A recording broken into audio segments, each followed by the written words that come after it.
Hi, my name is Sruti. I'm an author and spiritual teacher who discusses my experience of spiritual awakening in chronic pain.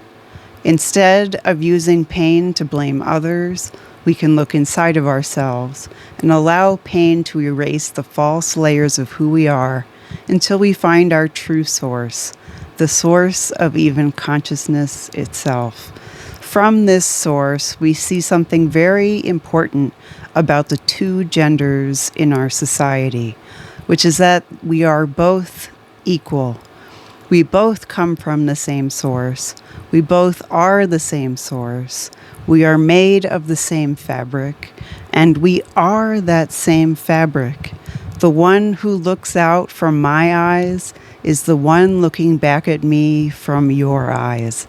And this source of who we both are is known as the universe and sometimes known as God. This is the original truth and also where the original lie comes from. And that lie is when women are blamed for pain, such as in the myth of Adam and Eve. Eve is made lesser than men by becoming an object of that blame, becoming objectified in society, and forgetting the fact that both Adam and Eve come from that same source, are that same source, and are both equally divine in the eyes of spirit. Today I want to talk about how this inequality leads to economic inequalities in society and the negative impact this has on the relationship between genders for both genders, especially how this affects negative stereotypes of women as gold diggers, manipulative, or deceitful. When women are unequal in pay, men hold the power in society. They have greater voice, they have greater share at the table, they are known as providers, while women become traditionally caretakers, and the wisdom of women is lost to the power of who holds the most money. This leads to situations where men control women using money, men abuse women using money, and women feel they must lie and manipulate as a defense tactic for survival. Like I mentioned, in the home setting, women become pigeonholed into the caretaker role. They become the trophy wife, the caretaking wife, and the dutiful partner of the man who brings home the bacon, so to speak, and provides the money for the household. In these situations, women may feel trapped, may feel that they can't leave situations where they're no longer in love, where they're being abused even, or where they are simply dependent on men for financial survival, because they're simply not paid equally in society and cannot support themselves financially outside of the relationship. This is harmful to men as well, who look for love as much as anyone else and will feel the effects of a marriage that is only in place because of money. They will feel that their only value to women is money, and that women are liars, they're manipulative, or they are shallow and only want them for their resources.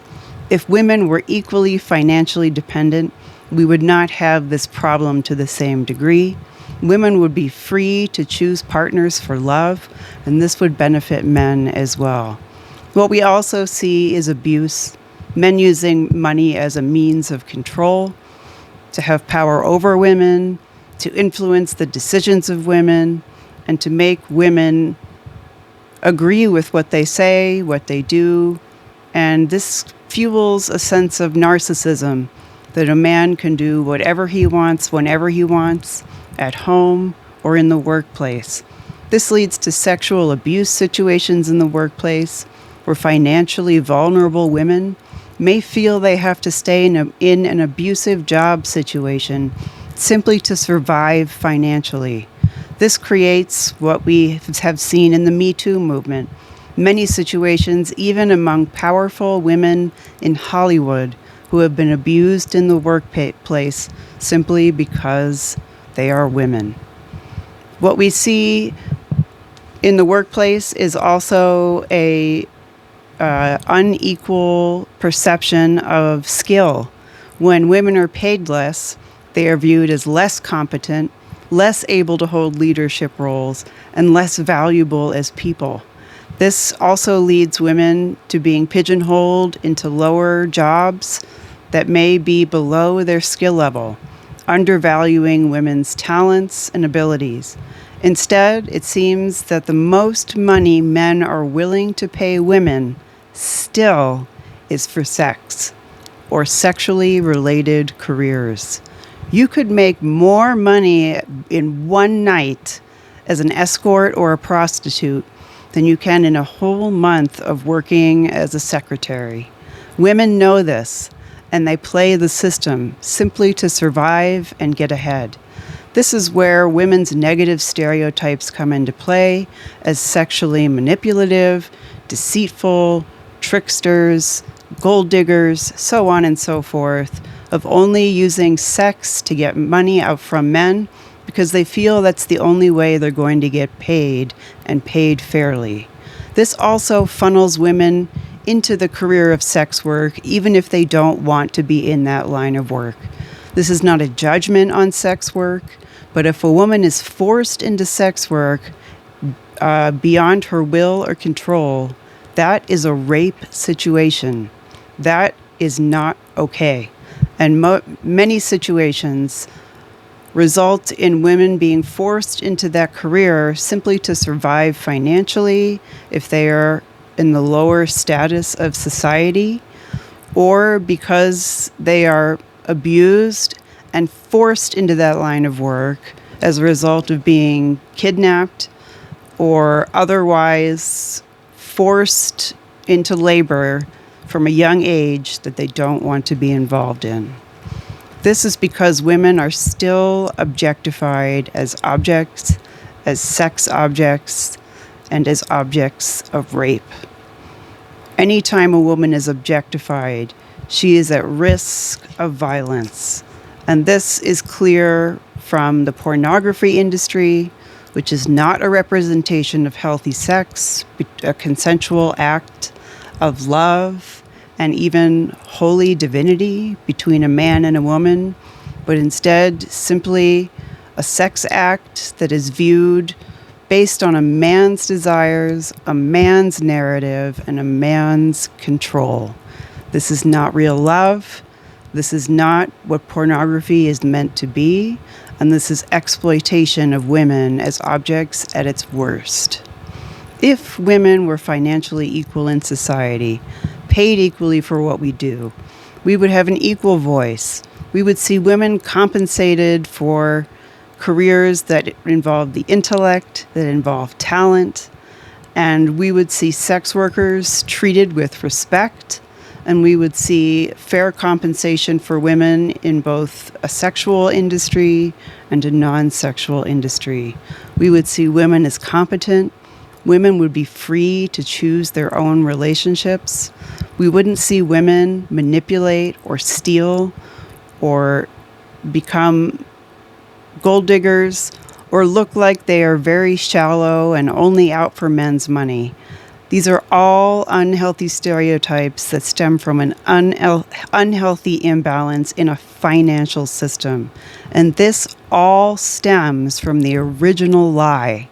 And the original lie is that men and women are not equal, that men have in the past, since the time of Adam and Eve, blamed women for the things that are difficult to deal with in the world: pain, death, loss, grief, illness, all of those things that are hard to deal with.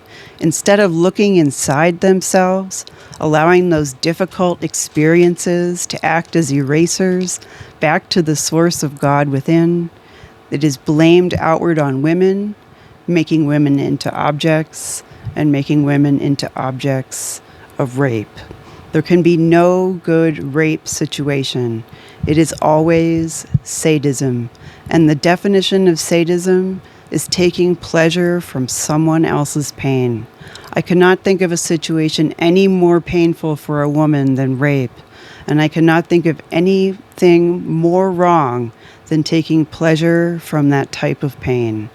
Please consider this message, consider the videos I've made, and consider taking a moment to really think about all the implications of not being able to deal with your own pain, especially those implications on the survival and the financial stability and independence of all women.